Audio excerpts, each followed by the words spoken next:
We are talking in Oslo. So dito yung negotiators natin as we go along, si Perfecto Yasay, the Foreign Secretary. So, maniwala ka o hindi?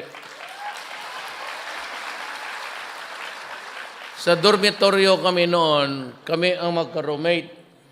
Bright ito. Valedictorian, salutatorian ito nag-graduate. Then, ang kaharap namin sa kwarto, si Bebot Belio, taga Isabela. Lucano ito. Okay. Okay ito. Magka-classmate kami, but they are the brilliant ones. Sunny Dominguez, yung ating finance secretary. Kindergarten to high school, kasi napaalis ako sa Ateneo, second year, siya na lang, but they graduated yung klase namin. He was the valedictorian. Oh. Alam mo, ito ating Secretary of Agriculture, Governor Manny Piñol, is a magna cum laude graduate yan. Ito lang. Graduate, magna, puro yan sila mga utak. Senator Cayetano.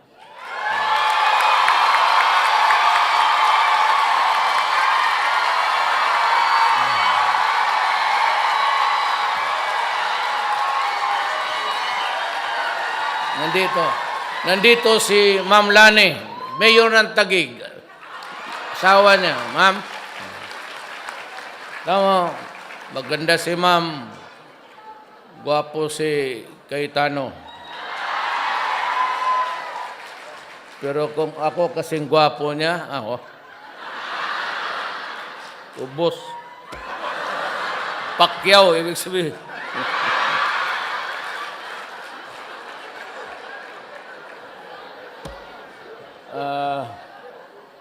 Si Mark Villar sa DPWH. And Defense Secretary natin from Cotabato City, si General Lorenzana. Alam mo ito si General Lorenzana, ang may sabi pa sa akin, taga Cotabato City ito, Ilocano, pero Cotabato. Yung mga Ilocano lunggo sa... Yan, tapos si pastor pa ang may sabi sa akin. Ano, abid mo ba alam yung sekretary mo of defense? Classmate ko yan. Sabi niya, valedictorian namin yan. Kita mo naman, ang buhok na ubos ka-aral.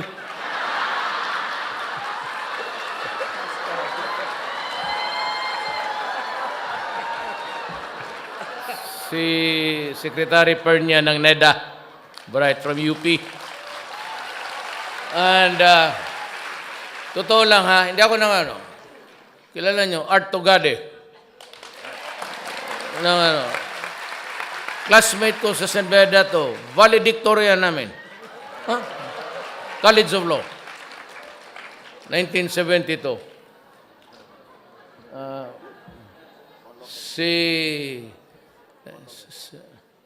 Sa DTI, sa Go Negosyo. Medyo ito yung... And si Senator Estrada. Exercito Estrada. Ang ating National Security, pareho yan sila, Estrada yan, basta ano, ganong muka. Pareho yan sila. Si Gerald Esperon, ang National Security Advisor ko. Si Cabinet Secretary, si June Ivasco. Alam mo, istorya nito, June Ivasco, pati isang pare, nagagong yun. Sama niya, Father, dalawa ito silang pare. Piskal ako noon. Nahuli ito ng military sa libungan. O, Cotabato, no? Nagplenom-plenom ito sila, natsambahan. Ngayon, ako yung fiscal, ako yung inquest, ako lang yung nag-iimbestiga doon ng takot kasi lahat ng sa rebelde. So, sabi ng si Stares kung kilala niya, may nahuli kami dyan, 2 pare. Tapos sabi ko, sa harap talaga ng fiscal yan kasi yung affidavit. Ito bang sinasabi mo dito? Totoo to? O sabi, salvage na lang namin. Walang kwenta mo. Tangina mo, pare. Padre Tison, isa maliit. Sabi ko, pare. Tapos sabi ko, taga saan ka? Sabi niya, taga Maribohok ako. Bohol, Maribohok. Sa taga roon yung lola ko sa tatay ko. Baka pinsan ko po yung mga gago kayo. Pare, masabi ko, hayaan mo na lang. So, nung nanalo si Kore, wala silang trabaho, pumunta sa akin, naghingi ng trabaho, binigyan ko naman. Sabi ko niya, technical assistant. Eventually, he became my chief of staff. Then to become the mayor of Mariboc for 9 years. Tapos sa cabinet na. Started ito sila. Si Andanar, Salpanelo. Ang ating gwapo na congressman sa Bohol, Arthur Yap. Tumindi ko na. Kayon taga Davao, if you remember, pastor ito siya sa Victory Chapel, taga Davao. Pastor Erne Abella. Ito si Energy, si Alcose. Si Wanda Teo ng ating tourism. Si Sal, ito yung abogado ng mga artista. At ito, kung gusto mo ng chismis kung anong nangyari talaga. Dito ka, Sal, tumidig ka nga.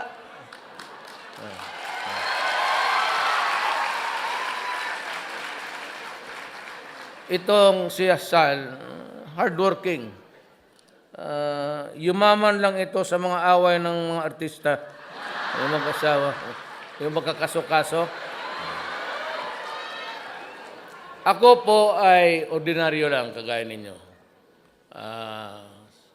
75, 76, ganun lang yan. Hindi naman masyado ako nagmamadali kasi I finished my high school 7 years. Sabi ng nanay ko, Rodrigo, matapos ka kaya? Sabi ko, wala man tayong pagmadalaan dito sa buhay na to. Sige lang, bilyar. Minsan nahuli pa ako ng nanay ko, yung talagang takot, pinalo sa ganon-ganon. Kaya yung nanay ko kung buhay ngayon, i-demanda ko ng child abuse. Talagang,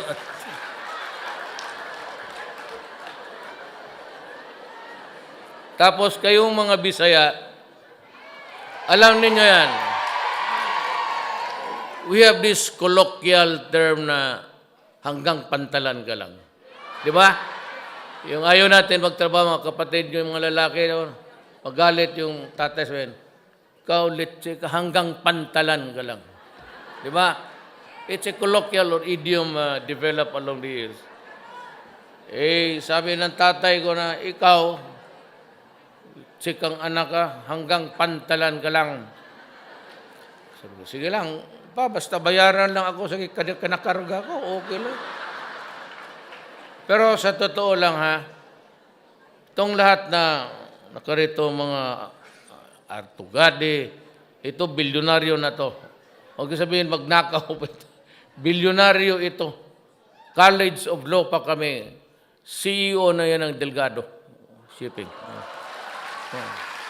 Puro mayayaman, Yasay, he's professor sa Western Side sa Hawaii siyang University.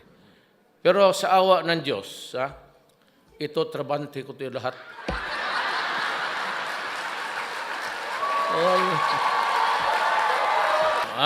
Gaya ng sa law school kami. Classroom kami naman doon sa College of Law, magtinginan lang sa mata.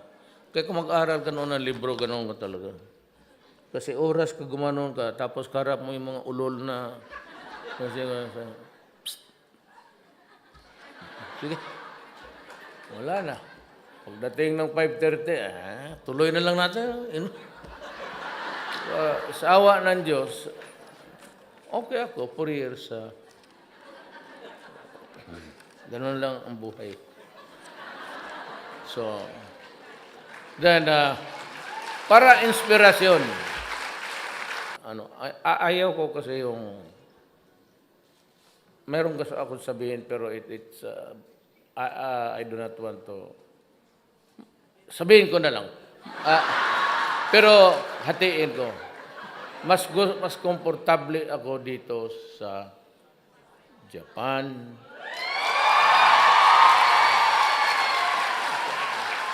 And even China, if I mention the state.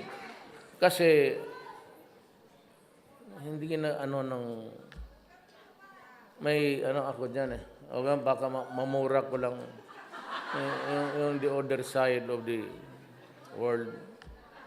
Hindi maganda ang tratamento nila sa mga kababayan ko. Kapag maumpisa ako dito, puro mura, matatapos na dito na.